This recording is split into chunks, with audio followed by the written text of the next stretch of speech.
जय भीम।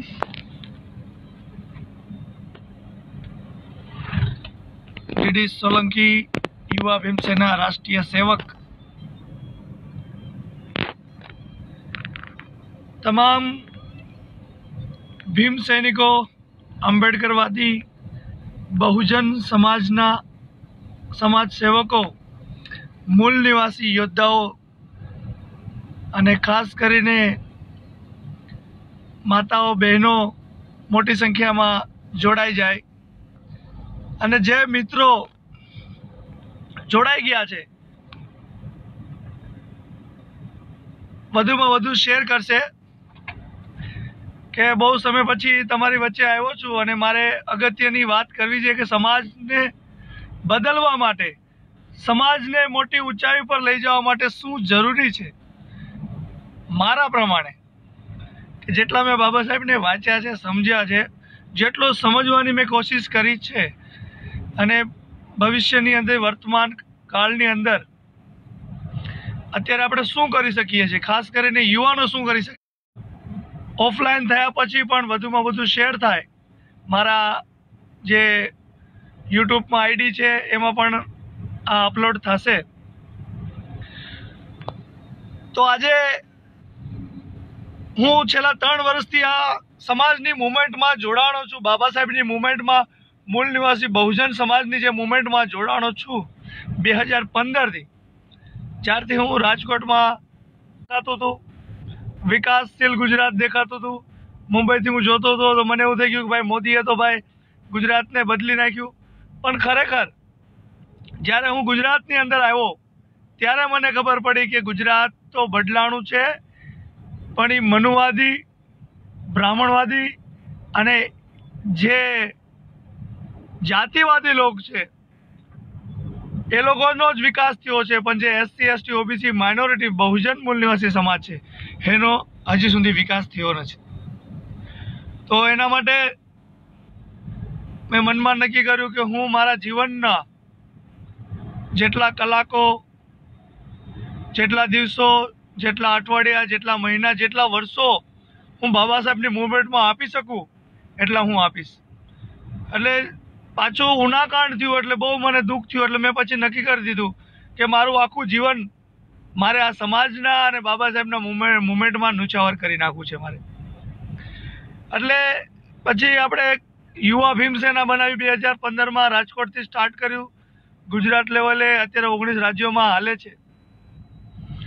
પણ એમાં ઘણા બધાએ આપણે સુધારા વધારા કર્યો, ઘણી બધી ભૂલો થઈ, નવું નવું શીખવા મળ્યું, સમાજના ઘણા બધા સંગઠનો સાથે, આગેવાનો સાથે ઘણી બધી આપણે કામગીરીઓ કરી। પછી હવે ખબર પડી કે હવે શું આપણે ખરેખર કરવાની જરૂર છે। તો મેં એક લક્ષ્ય રાખ્યો છે હંમેશા શરૂઆતથી કે હું યુવાન છું, તો યુવાનો જે છે આપણા સમાજની અંદર, યુવાઓ બધા, એનો જ ટાર્ગેટ હું કરું છું કે યુવાઓ વધુમાં વધુ બાબા સાહેબની મૂવમેન્ટમાં જોડાય, વધુમાં વધુ આંદોલનમાં જોડાય, વધુમાં વધુ આપણા યુવાનો, આપણી બહેનો સારી પોસ્ટ ઉપર આવે, શિક્ષિત બને, IPS બને, IRS બને, IAS બને, મોટી મોટી પોસ્ટ ઉપર જાય, એડવોકેટ બને, ડૉક્ટર બને। આવું આપણું સપનું છે। અને ગુજરાતમાં કોઈ એવો ઊંચો હોદ્દો ન હોય જ્યાં આપણા સમાજના લોક ન હોય, આ મારું એક સપનું છે। તમામ, કદાચ હું રાજકોટની અંદર રહું છું, રાજકોટની અંદર સૌથી મોટો માથાભારે હોય તો આપણા સમાજનો હોવો જોઈએ, મોટો વકીલ હોવો જોઈએ આપણો, હોવો જોઈએ ડૉક્ટર આપણો હોવો જોઈએ, બિઝનેસમેન આપણો હોવો જોઈએ, અધિકારી આપણા હોવા જોઈએ, કમિશનર, SP આપણા જ હોવા જોઈએ, ત્યારે આ સમાજનો વિકાસ થશે। અને જે રાજકીય વાત છે એ જો બાબા સાહેબે જે આંગળી ચીંધી છે, બાબા સાહેબે કોઈને એવું નથી કીધું કે તમે બધાએ નોકરિયાત બની જાઓ, તમે બધા બિઝનેસમેન બની જાઓ, પણ બાબા સાહેબે એવું કીધું હતું કે જો તમારા સમાજનો તમારે ઉદ્ધાર કરવો હોય તો તમારે સંસદ ઉપર કબજો કરવો પડશે। તો સંસદ ઉપર કબજો ક્યારે થાય? તમારે રાજકારણમાં જવું પડે। રાજકારણમાં ગયા વગર તમે ગમે એટલા ભણી ગણીને હોશિયાર થઈ જાઓ, IPS અધિકારી બની જાઓ, IRS બની જાઓ કે IAS બની જાઓ, કલેક્ટર બની જાઓ, પણ તમે સંસદ ઉપર કબજો ન કરી શકો। જો તમારે સંસદ ઉપર કબજો કરવો હોય તો તમારે રાજકારણમાં ઉતરવું પડે, MP બનવું પડે, MLA બનવું પડે. તો એ જ એક જ રસ્તો છે. એટલે સિક્કાની બે બાજુ છે. જો આપણા સમાજનો પહેલાં તો મોટા મોટા જે હોદ્દા છે, કલેક્ટર, SP, આવા જે હોદ્દાઓ છે એમાં આપણે કબજો કરવો પડશે. અત્યારે જે મનુવાદી લોકો એમાં કબજો કરીને બેઠા છે, તો એમાં આપણે કબજો કરો. ખાલી કોન્સ્ટેબલ બનવાથી, ખાલી પટાવાળા બનવાથી કાંઈ નહીં થાય, બરાબર. હું એવું નથી કહેતું કે ખરાબ છે વસ્તુ, પણ કોન્સ્ટેબલ શું કરી દેવાનો છે સમાજને? જે એક IPS અધિકારી, એક SP, એક કમિશનર જે કરી શકે એટલું એક થોડીક કોન્સ્ટેબલ કરી શકવાનો છે. તો દરેક જિલ્લાની અંદર હું તો કહું છું 10-10 આપણા સમાજમાંથી જે પણ સંગઠન શિક્ષણ માટે કામ કરતા હોય એનું એક લક્ષ્ય એક જ હોવું જોઈએ કે 10 IPS અધિકારી આપણા બનવા જોઈએ, IAS 10 બનવા જોઈએ, IRS 10 બનવા જોઈએ. તો સમાજનો આપણે વિકાસ કરી શકીએ, ઝડપથી વિકાસ થાય. તો યુવા ભીમસેનાનું આ લક્ષ્ય છે કે આપણે ઊંચા હોદ્દાઓ પર આપણા સમાજના લોકોને પહોંચાડવાનું છે. રાજકારણની અંદર આપણા સમાજના યુવાઓને પહોંચાડવાનું આપણે કામ કરવાનું છે. તો એના માટે યુવા ભીમસેના કામ કરી રહી છે.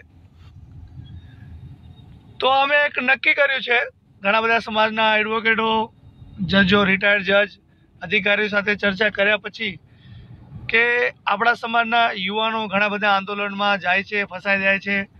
બધેને ટ્રીક ન આવડતી હોય, આંદોલન કેવી રીતે કરવા, સ્ટન્ટ કેવી રીતે કરવો, એમાંથી બહાર કેવી રીતે અધિકારી સાથે કેવી રીતે વાત કરવી, અને આવા બધા માટે કાયદાકીય ટ્રેનિંગની જરૂર છે. તો કાયદાકીય ટ્રેનિંગ માટે આપણે કાયદા ક્લાસીસ શરૂ કરવા જઈ રહ્યા છે રાજકોટથી. પછી 33 જિલ્લામાં કરશું. શરૂઆત આપણે રાજકોટથી કરી રહ્યા છીએ. તો એના માટે ટૂંક સમયમાં રાજકોટમાં તમામ SC, ST, OBC સમાજ માટે, માઇનોરિટી સમાજ, આપણે મૂળ નિવાસી બહુજન સમાજ જેને કહીએ છીએ, એના માટે કાયદાકીય જાણકારી માટે, ટ્રેનિંગ માટે તમામ પ્રકારના કાયદા, એના આપણે કાયદા ક્લાસીસ શરૂ કરવાના છે, જેમાં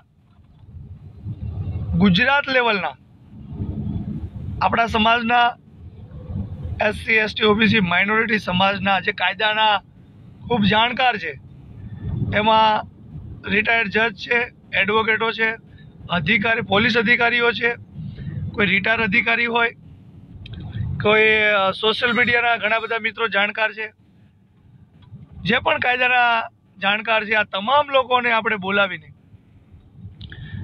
એના દ્વારાથી સમાજની અંદર કેટલી જાગૃતિ આપી શકીએ, કાયદાના જાણકાર આપણા યુવાઓને કેવી રીતે બનાવી શકીએ, એના આપણે પ્રયાસો કરશું.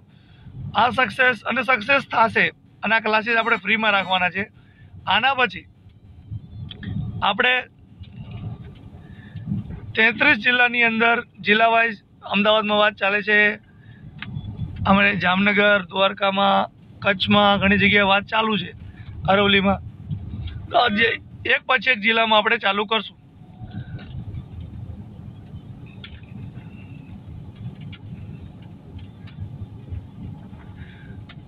ભાઈ,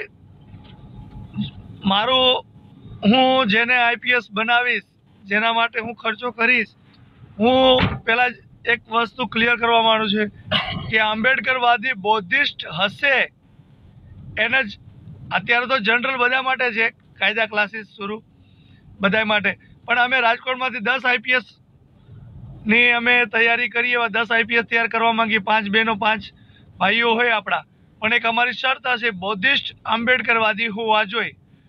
બાકી અમે કોઈ હિન્દુ હરિજનને ટ્રેનિંગ નથી આપવાના. અમે ખોટો પૈસો બગાડવા અમારો નથી માંગતા, ખોટો સમય બગાડવા નથી માંગતા. આપણા IPS અધિકારી બની જાય છે, IRS બની જાય છે, મોટા પોસ્ટ ઉપર વ્યા જાય છે, પછી સમાજને ભૂલી જાય છે. તો આવા કોઈની આપણે મદદ કરવાની જરૂર નથી, એવું હું વ્યક્તિગત માનું છું. તો પછી અમે એક ચર્ચા ઘણા સમયથી ચાલી રહી છે કે એક શિબિર રાખવું છે 2-3 દિવસનું, ગુજરાત લેવલનું, કે એમાં 2 થી 5 હજાર યુવાનો, બહેનો આપણી એ શિબિરમાં આવે, 3 દિવસ રોકાય. બાબા સાહેબની શું મુવમેન્ટ છે, સંવિધાન શું છે, આપણે ભવિષ્યમાં યુવાઓને કેવી રીતે આગળ વધારે એની જાણકારી આપણે શિબિર રાખવું બહુ જરૂરી છે. આવું દર વર્ષે રાખવાના છીએ. એના માટે બી સંગઠનો આગેવાનો એની યાર ચર્ચા કરીને આમાં ખર્ચો પણ બહુ થશે. બધાને ભેગા રાખવા પડશે, બધાનો સાથ સહકાર જોશે. ડીડી સોલંકી આજે જે પણ છે એમાં કોઈ એક વ્યક્તિનો હાથ નથી. હા, આખા રાજકોટ સમાજ અને આખા ગુજરાત સમાજનો એમાં હાથ છે. તો જ્યાં સુધી તમારી પાછળ કોઈ સમાજનો હાથ ન હોય, સમાજનો સપોર્ટ ન હોય, તો કોઈ પણ નેતા કાંઈ નથી, કોઈ પણ લીડર કાંઈ નથી, એકલો કાંઈ નથી કરી લેવાનો. એક વસ્તુ યાદ રાખજો, મારા ભાષણથી હું કોઈ અધિકારી સાથે વાત કરતો હોય, કલેક્ટર SP સાથે વાત કરતો હોય, એને ડરાવતો હોય, ધમકાવતો હોઉં, તો એ મારાથી નથી ડરતા. એ મારી પાછળ સમાજનો સપોર્ટ છે, મારી પાછળ સમાજની જે તાકાત છે એનાથી ડરે છે. આ વાત તમને કોઈ નહીં કહે. બધા એમ જ કહે છે તમે સભાઓ રાખો ને હું ભાષણ કરવા આવું છું. તો આ બધી તમારી ડિટેલ બધી જાણવી હોય તો તમારે આ કાયદા ક્લાસીસમાં આવવું પડશે. હું પોતે એમાં અડધી કલાક હું સ્પીચ આપું તો હું તમને કાયદા પ્લસ શીખવાડીશ કે કાયદો કામ ન કરે તો તમારે કઈ ટેકનિકનો ઉપયોગ કરવાનો, જે ટેકનિક હું વાપરું છું. કોઈ પોલીસ અધિકારી કાયદાથી તમારી ફરિયાદ ન લેતો હોય તો એને તમે કેવી રીતે ફરિયાદ લેવડાવી શકો દબાણથી? એ દબાણ કેવી રીતે કરવું? ઘણા બધા કામો કાયદાથી નથી થતા. પેલું કહે છે ને કે સીધી ઉંગલી से ઘી નો નીકળે તો ઉંગલી ટેढ़ी કરनी પડતી. તો એ બધી વસ્તુ છે, એ બધી વસ્તુ તમને કાયદા પ્લસમાં શીખવાડવામાં આવશે. એમાં મારી જેવા 2-5 લોકો છે ગુજરાતની અંદર જે આમાં સક્સેસ થયા છે કાયદા પ્લસમાં. અને આપણે ગુજરાત લેવલના અને જરૂર પડશે તો ગુજરાત બહારના બી જે આપણા રાષ્ટ્રીય નેતાઓ છે એમને પણ બોલાવશું આમાં. તો હવે બીજી અત્યારે 10% આરક્ષણની જે વાત ચાલી રહી છે, આપણા બાપનું કંઈ જાતું નથી. કદાચ મળતી હોય તો કેવી રીતે મળે છે આપણે પણ જોઈએ. 2 રસ્તા છે આમાં. લોકસભા રાજ્યસભામાં તો બિલ પાસ થઈ ગયું છે, હવે સુપ્રીમ કોર્ટમાં અટકી જશે. સુપ્રીમ કોર્ટ અટકી જશે. આની પહેલાં ઘણા બધા બિલો અટકી ગયા છે, પણ જો સુપ્રીમ કોર્ટ બી પાસ ક્યારે કરશે કે સંવિધાનમાં સુધારો થશે ત્યારે. સંવિધાનમાં સુધારો આર્થિક બેઝ ઉપર આપવાનો નથી, જે આપણે આ જાતિવાદી છે એના આધારે આપણે એને મળી છે બરાબર, SC ST OBC ને, કે જ્યાં સુધી ભારતમાં જાતિવાદ રહેવાનો છે, અસમાનતા રહેશે ત્યાં સુધી આરક્ષણ રહેશે. સમાનતા માટે છે કે આ ગરીબી દૂરી કરવા માટે આરક્ષણ નથી, પણ આમાં હાલી નીકળ્યા છે બધાય, ભેગું ભગતો બધાય બરાબર. 5 વર્ષ ઘંટો વગાડ્યો, ઘંટો 5 વર્ષ બરાબર. મોદીએ કાંઈ ઉખાડી ન દીધું. અને બરોબર જ્યારે ઇલેક્શન નજીક આવે છે ત્યારે એને યાદ આવ્યું કે આ 10% અને શ્રવણો જેવા 5 વર્ષ ગરીબો ન દેખાણાય ને. પણ આ એનું સ્ટન્ટ છે. એનું શું સ્ટન્ટ છે તમને કહું. એ અત્યારે રાજ્યસભા કેન્દ્ર સભામાં બિલ પાસ કર્યું અને હવે અટકી જશે સંવિધાન માટે. એટલે હવે એવું કહેશે એ કે જો તમારે શ્રવણોને 10% અનામત જોતી હોય તો પાછા અમને વોટ આપો. 2019ની ચૂંટણીમાં, લોકસભાની ચૂંટણીમાં અમને વિજય બનાવો એટલે અમે તમને 10% અનામત આપશું. એનો માસ્ટર પ્લાન છે. અને કદાચ એના પહેલાં પણ થઈ જાય, પણ શક્ય નથી એના પહેલાં થાય. પછી તો ભાઈ રાજકારણ છે, સંવિધાનમાં સુધારા ગમે ત્યારે કરી શકते, જે સત્તા સામે સાણ પણ નકામું છે. એટલે હું તમને કહું છું, જો આ ધારે તો આ આરક્ષણ ખતમ કરી શકते, ધારે તો આરક્ષણ વધારી શકે, કોટા પણ વધારી શકે, બધું કરી શકે. આ પાવર ઓનલી પોલિટિક્સમાં છે, તમારા નોકરિયાતમાં નથી, સરકારી નોકરીમાં. આ વસ્તુ યાદ રાખજો. એટ્રોસિટીનું આપણે જે 2 એપ્રિલે આંદોલન કર્યું, બધા કાયદાકીયની વાત કરતા હોય ને, હું આ કાયદા પ્લસની વાત કરું છું તમને. એક બીજી કે જો આપણે બધાએ આખું ભારત બંધ ન કરાયું હોત તો આ એટ્રોસિટી કાયદો પાછો ન આવત. આપણા સમાજમાં એડવોકેટો, જજો છે, અધિકારીઓ છે, બધા ભેગા મળીને કાંઈ ન કરી શકે. એ ખાલી કોર્ટમાં પિટિશન દાખલ કરી કે તારીખો ભરી શકે, કાંઈ ન થાય. આજે કાયદો પાછો રિટર્ન આવી ગયો છે એટ્રોસિટી SC/ST એક્ટનો. એ આંદોલનના લીધે આવ્યું છે. એટલે અમુક જગ્યાએ કાયદાકીય પ્રોસેસ પણ જરૂરી છે, અમુક જગ્યાએ આંદોલન પણ જરૂરી છે, અને અમુક જગ્યાએ પોલિટિક્સ, અને પોલિટિક્સ વગર કાંઈ નથી. આ વસ્તુ મગજમાં ઉતારજો. 19માં કદાચ આપણા સમાજના યુવાનોમાંથી કોઈને તૈયાર કરી ના શકીએ, પણ 2022ની અંદર યુવાનો તૈયાર કરવાના છે ગુજરાતમાંથી. યુવાનોને પોલિટિક્સમાં ઉતરવું જ પડશે. આ વસ્તુ યાદ રાખજો. જો તમારે સમાજની, ગુજરાતની જે છબી છે, બરોબર, જે અત્યારે જાતિવાદી બદલવી હોય તો તમારે બધાને પોલિટિક્સમાં, સમાજ માટે તમારે કંઈ કરવું હોય તો પોલિટિક્સમાં ઉતરવું પડશે. આ વસ્તુ યાદ રાખજો. મને સમજાઈ ગઈ છે. હું 5 લાખ યુવાઓનું સંગઠન ગુજરાતમાં 2022 સુધી બનાવવાનો છું, અને એમાં પછી કેમ બહુજનોની સરકાર નથી બનતી આપણે બનાવીને દેખાડશું. કેવી રીતે સરકાર બનાવાય એના માટે તમારી પાસે સામાજિક બિન રાજકીય સંગઠન હોવું જોઈએ. સંગઠન વગર પણ પોલિટિક્સ, જે વિધાનસભા કે લોકસભામાં કબજો કરવો એમણામ નથી થતો. એના માટે સંગઠન જોઈએ તમારે. સંગઠન વગર કાંઈ થતું નથી. તો આ વસ્તુ પણ યાદ રાખવી જરૂરી છે. બીજું, આપણે એક મહિલાઓનું રાજકોટમાં સંમેલન બોલાવવાના છીએ ટૂંક સમયમાં. કાયદા ક્લાસીસની આજુબાજુમાં જે પણ સંમેલન થશે, મહિલાઓનું સંગઠન બનાવવું જરૂરી છે. મહિલાઓમાં જાગૃતિની જરૂરી છે, મહિલા લીડરોની જરૂરી છે સમાજમાં. તો એના માટે બી અમે યુવા ભીમસેના કામ કરવાના છીએ. પ્લસ વકીલોનું પણ એક સંમેલન, 200 જેવા વકીલ છે રાજકોટ સિટીના ખાલી. તો એનું પણ અમે એક મિટિંગ કરવાના, સ્નેહ મિલન કરવાના છે કે આપણા સમાજના વકીલો ઘણા બધા સમાજ માટે કામ કરે છે અને ઘણા બધા કરવા માંગે છે, પણ એને પ્રોબ્લેમ એક હોય છે. આપણા સમાજના લોકો જ્યારે એને પ્રોબ્લેમ થાય ત્યારે આપણા વકીલો પાસે સલાહ લે છે, બરાબર, અને પછી કેસ બીજાને આપી દે છે. તો અને એમાં પણ જાતિવાદ છે.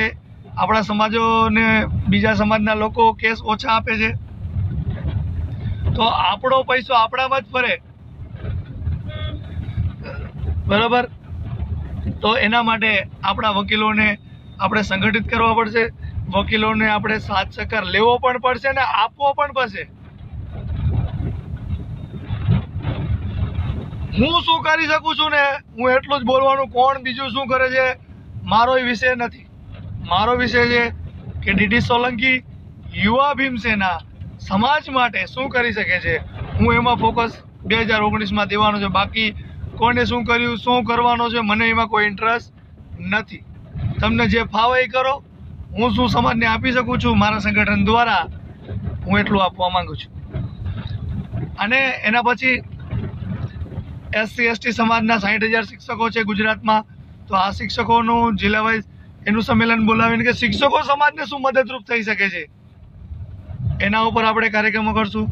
ડૉક્ટરો શું સમાજને મદદ કરી છે એના ઉપર કાર્યક્રમ કરશું. પોલીસ અધિકારીઓ સમાજને શું મદદ કરી શકશે એના કાર્યક્રમ કરશું. પછી સ્ટુડન્ટો સમાજને શું મદદ કરી શકે છે, બિઝનેસમેન સમાજને શું મદદ કરી છે. આવા તમામ પ્રકારના વિષય ઉપર આપણે કાર્યક્રમો કરશું, બધાને ભેગા કરશું. કોઈ એક માણસથી કાંઈ નથી થતું. મેં પહેલાં પણ આખો સમાજ સંગઠિત કરવો જરૂરી છે. જે વિષયમાં જે માણસ જ્યાં છે એને ત્યાં મોટો કરો. જો તમારે સમાજને સંગઠિત કરવો હોય તો પહેલાં સંગઠનનો વિરોધ કરવાનો બંધ કરી દો. બધાને એક કરો. તમે એનો સપોર્ટ નથી કરી શકતા, કાંઈ ને એનો વિરોધ કરવાનો બંધ કરી દો. તો મિત્રો, ઘણા બધા આવા વિષય છે જેમાં સમાજને આપણે એક કરવા માટે આ બધા પ્રયાસો છે. સમાજનો વિકાસ કરવા માટે, સમાજને એક મોટી ઊંચાઈઓ પર લઈ જવા માંગે છે કે હું જે સમયમાં આ સમાજની મુવમેન્ટમાં જોડાણો, અને અત્યારના સમયમાં મારું એક સપનું છે કે મારા ગયા પછી હું આ દુનિયા છોડ્યા પછી એવો જે અત્યારે હું જોઈ રહ્યો છું એવો સમાજ ન હોવો જોઈએ. સમાજ એક કંઈક અલગ હોવો જોઈએ. એક દિશા બદલી ગઈ હોય સમાજની. જ્યાં ઘરે ઘરે ડીડી સોલંકી હોય, કોઈને ડીડી સોલંકીને ફોન ન કરવો પડે. બધાને ડીડી સોલંકી બનાવો, બધાને લીડર બનાવો, એને કાયદાકીય માહિતી આપો. આ તમામ લોકોને તૈયાર કરવા બહુ જરૂરી છે. તો આના ઉપર આપણે ફોકસ કરવાનો છે. અમદાવાદની અમારી ટીમ છે, બહુ સરસ કામ કરી રહી છે. હસમુખભાઈ, સમીરભાઈ, ધીરજભાઈ, ઘણા બધા મિત્રો છે. ઘણા બધા હું એક બહુ ભાગ્યશાળી સમજુ છું કે મારી પાસે મારા સંગઠનમાં સારા લોકો તો છે જ, પણ જે એડવોકેટો, જજો, ડોક્ટરો, બિઝનેસમેન કે બીજા કાર્યકર્તા, સામાજિક આગેવાનો, ગુજરાત લેવલના અને ગુજરાતની બહારે જે મોટા મોટા નામચીન લોકો છે, મારા બહુ જબરદસ્ત કોન્ટેક્ટમાં છે. એ લોકો મને સપોર્ટ પણ કરે છે. અમે એકબીજાને સપોર્ટ કરીએ છીએ, એકબીજા ઘણીવાર સાથે મળીને કામ કરીએ છીએ. એના તરફથી ઘણું બધું સારું નોલેજ મળે છે. તો આ વસ્તુ સમાજમાં હંમેશા કાયમ રહેવી છે. તો મિત્રો, આ વસ્તુ યાદ રાખજો. આ વિડીયો વધુમાં વધુ શેર કરજો. હું અત્યારે ગાડીમાં છું, મારે ઘણું બધું કહેવું હતું, પણ હવે એક વસ્તુ મેં નક્કી કરી છે. આના માટે આપણે સોશિયલ મીડિયા, હું ઘણી જગ્યાએ પહોંચી નથી શકતો, પણ મારા વિડીયો ઘણા બધા ગુજરાતના હજારો લોકો, યુવાનો ખાસ કરીને સાંભળે છે, જોવે છે. તો હું આ લોકો માટે 5-5, 10-10 મિનિટના કાયદાની જાણકારીના પણ વિડીયો બનાવવાનો છું. આંદોલન કેવી રીતે કરવું, અધિકારીઓ સાથે કેવી રીતે વાત કરી, કાયદાની મર્યાદા શું હોય, કયા પ્રકારના આંદોલન થાય છે, ક્યાં કૌભાંડો થાય છે, આરટીઆઈ શું છે, આરટીઈ શું છે, કેટલા પરિપત્રો ક્યારે ક્યારે બહાર પડે છે, શું જરૂર, જે વસ્તુ જરૂર છે બાબા સાહેબની મુવમેન્ટ સાથે, એની ઉપર હું વિડીયો બનાવીશ અને બધાની વચ્ચે મૂકીશ. અને એક સંગીતનું માધ્યમ એવું છે જેનાથી બહુ જબરદસ્ત જાગૃતિ આવે છે. અને આપણે છેલ્લા 2 વર્ષમાં સંગીતના માધ્યમથી ઘણા બધા ભીમ ડાયરાઓ, બધા ભીમ સોંગ બનાવ્યા છે આપણે, જેનાથી સમાજમાં, યુવાનોમાં જાગૃતિ આવી છે. તો હું પણ એક વિડીયો બનાવવા માંગુ છું જે બાબા સાહેબના સોંગ ઉપર હોય, ડીજે ઉપર હોય, આપણા યુવાનો ડીજે ઉપર ડાન્સ કરી શકે. એમાં મિશનની પણ વાત હોય, સંગઠનની પણ વાત હોય. તો આ વસ્તુ કરવાની છે. એ ભીમ સોંગ, જબરદસ્ત ડીજે સોંગ જે ગુજરાતમાં ક્યારે તમે સાંભળ્યું ને બન્યું નહીં હશે એવું આપણે બનાવશું. એમાં તમારા યુવાનોનો, બધાનો, આગેવાનોનો સાથ સહકાર જોશે. ત્યાં સુધી મારા આગામી વિડીયોની રાહ જોતા રહેજો. વિડીયો વધુમાં વધુ શેર કરજો. તમારી કાંઈ ભલામણ હોય તો તમે મને પર્સનલી ફોન કરી શકો છો, બરાબર. હું બહુ ફેસબુક પ્રચાર માટે યુઝ કરું છું. હું કોઈની સાથે ચર્ચા કરવા માટે વોટ્સઅપમાં બી 3000 વોટ્સઅપ નંબર છે. હું કોઈની સાથે બહુ ચર્ચા કરતો નથી, એમાં ટાઈમ બહુ જાય છે.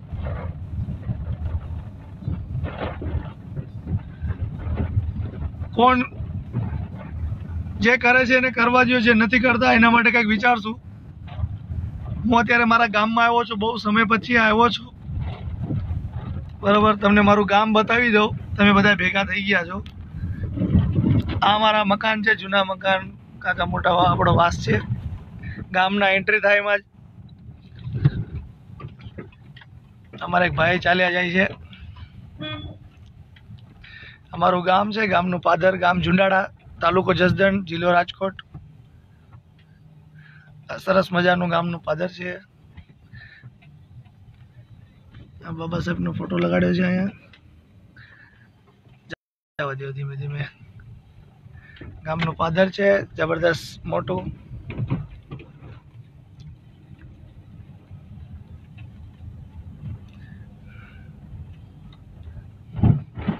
અહીંથી પટેલોના મકાન સ્ટાર્ટ થાય છે. સરસ મજાનું ગામ છે.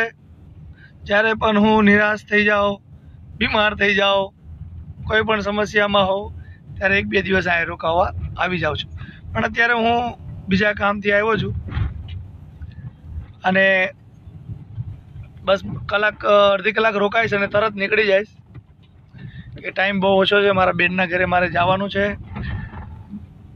ફેમિલીમાં પણ ક્યારેક ટાઈમ આપવો જરૂરી છે આંદોલન દરમિયાન. મારું ગામ છે જુંડાળા ગામ, જસદણ તાલુકો, જિલ્લો રાજકોટ.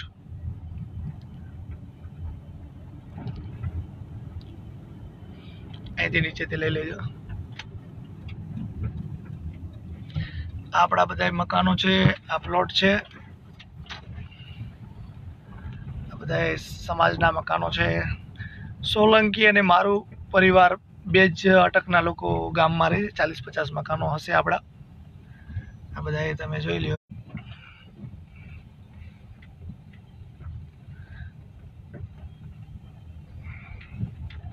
અહીંથી અંદર લઈ લ્યો. આ મારા કાકાનું મકાન છે અને આ મકાન મારું છે. ચલો આવી ગયા.